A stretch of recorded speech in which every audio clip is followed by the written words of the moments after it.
मैं तहसीन अहमद, सबसे पहले मैं आपसे माजरत चाहता हूं। मेरी बात बहुत तहम्मुल के साथ सुनने और समझने की कोशिश कीजिए।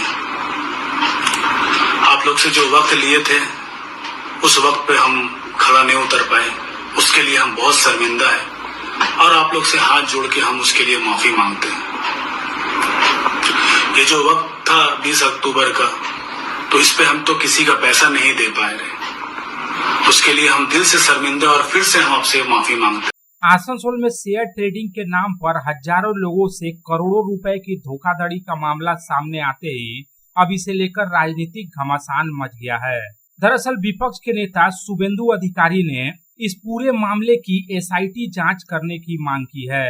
विपक्ष के नेता शुभेंदु अधिकारी ने लगभग 350 करोड़ रुपए का घोटाला करने का आरोप लगाते हुए अपने आधिकारिक एक्स हैंडल पर ट्वीट किया है, जिसमें उन्होंने ईडी, सीबीआई और इनकम टैक्स डिपार्टमेंट को भी टैग किया है।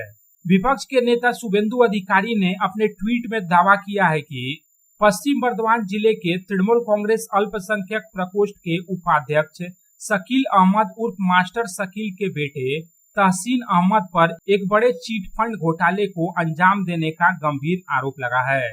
विपक्ष के नेता शुभेंदु अधिकारी ने इस मामले को लेकर केंद्रीय एजेंसियों से जांच करने की मांग की है। उन्होंने आरोप लगाया है कि तहसीन अहमद पिछले 3 वर्षों से एक फर्जी और बिना लाइसेंस वाली कंपनी के माध्यम से आसनसोल क्षेत्र में 3000 से अधिक निर्दोष परिवारों को लूट रहा था। उसने निवेशकों को लगभग 14% मासिक रिटर्न का वादा किया था, जिसका अर्थ है कि 1 लाख रुपए के निवेश पर 20 महीनों में 2,08,000 रुपए का रिटर्न मिलेगा। हालांकि आरोपी तहसीन अहमद 15 अक्टूबर को अचानक गायब हो गया। अब आइए आपको विस्तार से बताते हैं कि यह पूरा मामला क्या है। दरअसल शेयर ट्रेडिंग में बाजार से कहीं अधिक मोटा रिटर्न देने के लालच में आसनसोल शहर और आसपास के क्षेत्र के हजारों लोग धोखाधड़ी के शिकार हो गए हैं। पीड़ितों का दावा है कि अहमद नामक व्यक्ति ने कम से कम 200 से 300 करोड़ रुपए बाजार से उठाकर गायब हो गया है। धोखाधड़ी के शिकार हुए लोगों के सामने अब सड़क पर आने की नौबत आ गई है।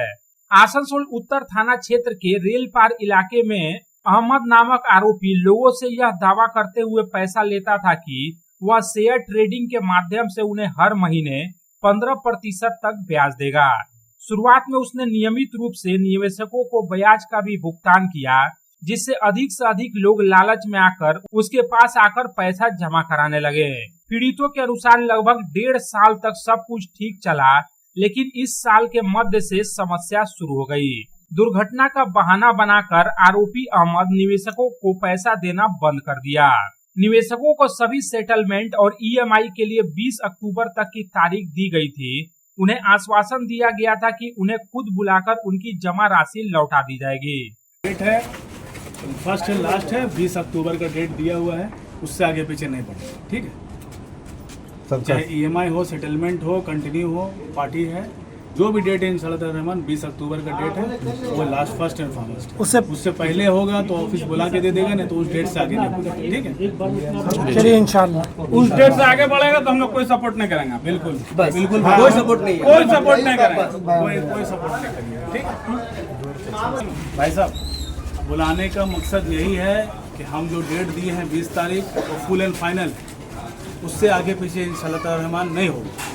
4 साल से ऑफिस चलाए हैं, प्रॉफिटेबल के साथ चलाए हैं।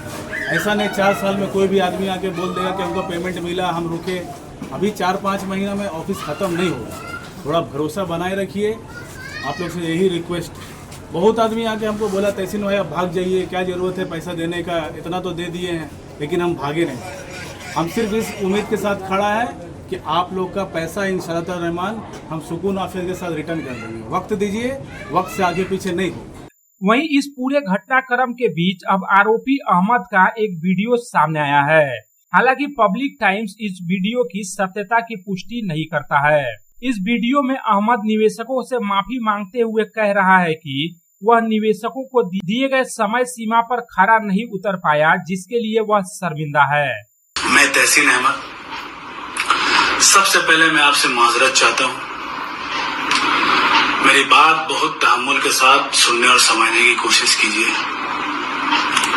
आप लोग से जो वक्त लिए थे उस वक्त पे हम खड़ा नहीं उतर पाए, उसके लिए हम बहुत शर्मिंदा है और आप लोग से हाथ जोड़ के हम उसके लिए माफी मांगते हैं।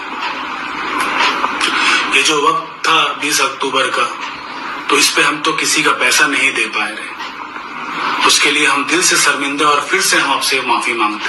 वहीं दूसरी तरफ शेयर ट्रेडिंग के नाम पर धोखाधड़ी का यह मामला उजागर होने के बाद से ही पूरे इलाके में तनावपूर्ण माहौल बना हुआ है। जिन लोगों ने शेयर ट्रेडिंग के नाम पर अहमद के पास रुपए निवेश किए थे, वे अब अपनी जमा पूंजी वापस लौटाने की मांग पर उस इलाके का रुख कर रहे हैं, लेकिन फिलहाल उन्हें निराशा ही हाथ लग रही है। निवेशकों से शिकायत मिलने के बाद पुलिस ने भी अब इस पूरे मामले की छानबीन शुरू कर दी है। आरोपी के फरार होने से निवेशकों की चिंता और बढ़ गई है। धोखाधड़ी के शिकार हुए लोग अब कानूनी कार्रवाई और अपनी जमा पूंजी वापस पाने की मांग कर रहे हैं। आसनसोल से संतोष मंडल की रिपोर्ट, पब्लिक टाइम्स।